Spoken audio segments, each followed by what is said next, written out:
You foolish Galatians, who has hypnotized you before whose eyes Yeshua HaMashiach was vividly portrayed as crucified? I only want to learn this from you. Did you receive the Spirit by the works of the law, or by hearing with faith? Are you so foolish? After beginning with the Spirit, are you now going to be made complete by the flesh? Did you suffer so much for nothing, if in fact it was for nothing? So then does God supply you with the Spirit and work miracles among you by the works of the law, or by hearing with faith, just as Abraham believed God, and it was credited to him for righteousness? So understand that those who have faith are Abraham's sons. Now the scripture foresaw that God would justify the Gentiles by faith, and foretold the good news to Abraham, saying, all the nations will be blessed in you. So those who have faith are blessed with Abraham, who had faith.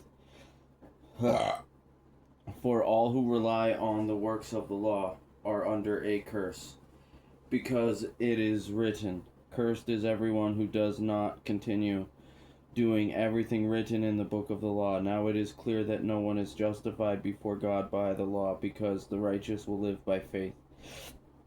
But the law is not based on faith. Instead, the one who does these things will live by them. Messiah has redeemed us from the curse of the law by becoming a curse for us. Because it is written, cursed is everyone who is hung on a tree. The purpose was that the blessing of Abraham would come to the Gentiles in Messiah Yeshua, so that we could receive the promise of the Spirit through faith. Brothers, I'm using a human illustration. No one sets aside even a human covenant that has been ratified, or makes additions to it. Now the promises were spoken to Abraham and to his seed. He does not say, and to seeds, as though referring to many, but and to your seed, referring to one, who is Messiah. And I say this, the law, which came 430 years later, does not revoke a covenant that was previously ratified by God, so as to cancel the promise. For if the inheritance is from the law, it is no longer from the promise, but God granted it to Abraham through the promise. Why the law then? It was added because of transgressions, until the seed to whom the promise was made would come.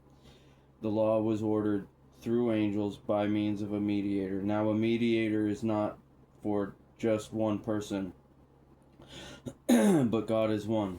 Is the law therefore contrary to God's promises? Absolutely not. For if a law had been given that was able to give life, then righteousness would certainly be by the law.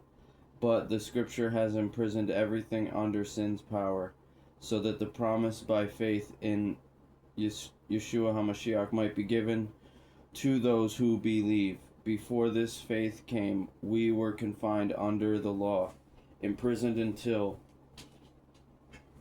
the coming faith was revealed. The law then was our guardian until Messiah, so that we could be justified by faith. But since that faith has come, we are no longer under a guardian.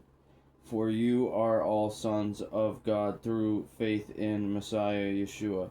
For as many of you have been baptized into Messiah,